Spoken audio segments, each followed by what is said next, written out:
In this section, we take a look at the idea of how to evaluate integrals that contain these sorts of expressions, a squared minus x squared, a squared plus x squared, or x squared minus a squared, by using a technique called trigonometric substitution.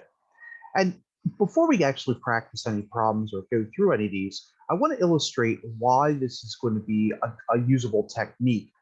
And so to be able to do this, what you would do is, if you do contain, or if your integrand contains an a squared minus x squared, you would define x to be a minus a, or x equals a sine theta, with the hope of getting rid of that radical. All right. Now, this is, of course, if you can't use a substitution or if it's non-basic, etc. All right. So if I were to do that, just illustrating, that would become square root of a squared minus the quantity, and I'm just substituting x squared. This is just to show you what would happen as a result of this.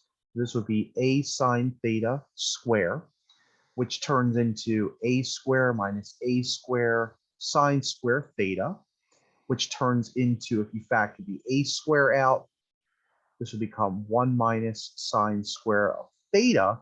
And we know that 1 minus sine squared of theta is cos square theta. And then this just becomes a cos theta. And that's the goal of doing these trigonometric substitutions, is to eliminate this expression by utilizing trigonometric identities.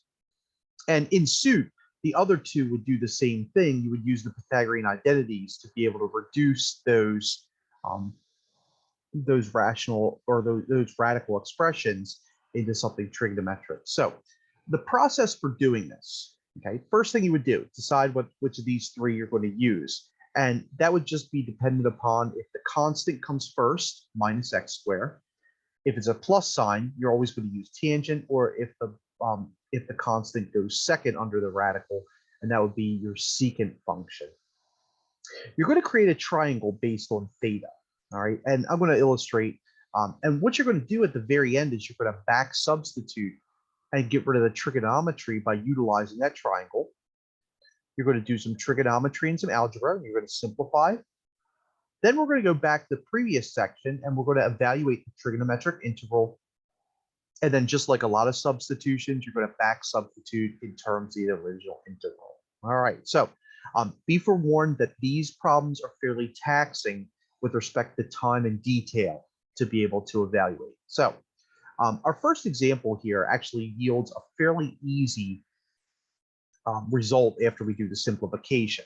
And we're going to end up with this integral dx over x squared times square root of x squared minus 9. Now, first step, decide which trigonometric integral to use. And we're going to use this one right here. And in this case, a squared equals 9, which implies a would be equal to 3. So the substitution that we're going to be using is x is going to be equal to 3 secants of theta. Now, that's pretty easy for us to decide. Now we're going to go ahead and do all the other substitutions. And what we need to do is we need to draw a triangle.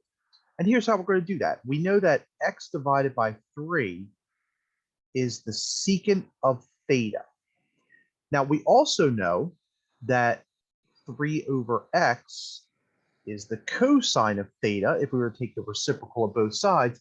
And the reason I do that is because we know that the cosine is the adjacent over the hypotenuse. And so in this case, in our triangle, x is 3, and the hypotenuse is x, which is going to be correlated in our triangle, and then 3 is going to be the adjacent side. So when we draw our triangle, we have our angle theta, and we know that x is going to be the hypotenuse. We know that 3 is going to be the adjacent side, and then we can use the Pythagorean theorem to be able to solve for the remaining side. All right, so remember our Pythagorean theorem, a squared plus b squared equals c squared, where c is the hypotenuse. And so we get 3 squared, which is one of the sides, plus b squared equals x squared. And then by solving this for b squared is going to be x squared minus 9. And that means that b is the square root of x squared minus 9. Now, this usually happens to where once you solve, it actually becomes what we're trying to eliminate, or the missing side, generally will become what you're trying to rationalize or get rid of. All right, so this is going to be the side x squared minus 9. Right? Now we do need one more item to be able, or one more factor in this case, to be able to do our substitution. And notice that we got the x, but we never solved, or we never got dx. And so we just take the derivative, and dx is going to be 3 sec theta tan theta d theta. All right, so we just found the derivative of secant. Now we're going to substitute everything back in. All right, it's going to look like a mess for a few minutes, but once we simplify it, it shouldn't be too difficult. All right, so when we substitute our integral in the numerator, instead of dx, 3 sec theta tan theta.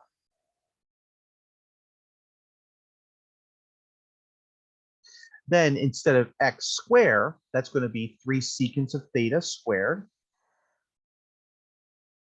So 3 secants of theta squared.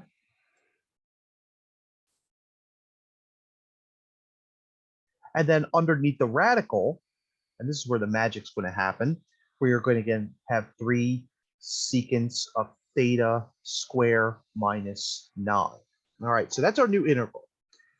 All we did was we just substituted for dx, for x, and for x here. All right, so now what I'm going to do is I'm just going to simplify this radical. All right, so that way I can just try to go forth and simplify the entire integral. All right, so one thing we know is that when we expand it, we're going to end up with 9 secant squared of theta minus 9, okay, by expanding the secant square, or the 3 secants quantity squared. That's a 9 and not an a. Right? Then we can factor out the 9.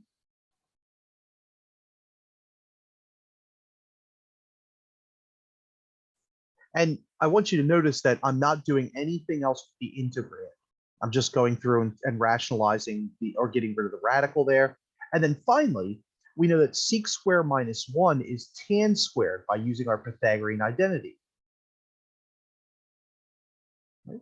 And so ultimately, this just winds up to be 3 tangents of theta, right? So the integral, this whole thing right here, is going to simplify into 3 tangents of theta. So just copying that down, we now have the integral of 3 sec theta tan theta d theta divided by, now we're going to expand that 3 secant of theta squared that's on the outside there. So that's going to be a 9 sec squared theta, and then multiplied by 3 tan of theta. All right, and now you guys can clearly see that this is going to simplify really nicely. We have a tan theta and a tan theta. We have a 3, we have a 3. We have a secant and a secant squared. So after everything simplifies, we're going to be left with the integral of d theta over, and I'm going to factor out the 1/9 secant theta. Right? To evaluate this integral, we're just going to take the reciprocal of secant, which we know is cosine. And now we have a really simplistic integral to evaluate. So now this is going to turn into our 1/9 sine of theta plus c. And the last thing that we have to do is we have to back substitute and get in terms of the original the original variable, which is x. Now we know that the sine is going to be opposite over hypotenuse. And that's where we have to go back up to our triangle. And if you recall, in our original triangle, the opposite is x squared minus 9, and the hypotenuse is x. And so this is going to be 1/9 times, and think of it like opposite over hypotenuse plus c, which is going to be 1/9, Remember, we said the opposite was the square root of x squared minus 9. We said the hypotenuse was x. Okay, so that's our opposite over hypotenuse. We have our plus c for our constant of integration. And then finally, we get the answer if we were just multiply the 9 and the x squared minus 9 divided by 9x plus c. All right, now, on a scale of 1 to 10 of difficulty with respect to our trigonometric integral or substitutions, this is probably like a 2. A really simplistic example because we didn't really get any nasty sort of algebra. We didn't have to do anything too tricky with the trigonometric integral that was left over. The only way it could have been easier is if it just was cosine instead of d theta over c theta. All right, so just in review, okay, make sure that you define which of the 3 substitutions, okay, whether it be sine, tangent, or secant. Then you're going to create the triangle, okay, and that might mean you have to go back and remember your relationships of your right triangle. Simplifying the integral is usually the most difficult part. That's where you're going to do all your algebra and trigonometry. Evaluating the integral goes back to the previous section. Back substitute uses this triangle. All right, so for the rest of this section, all we're going to do is just take a look at a variety of complexities of these different sort of trigonometric substitutions.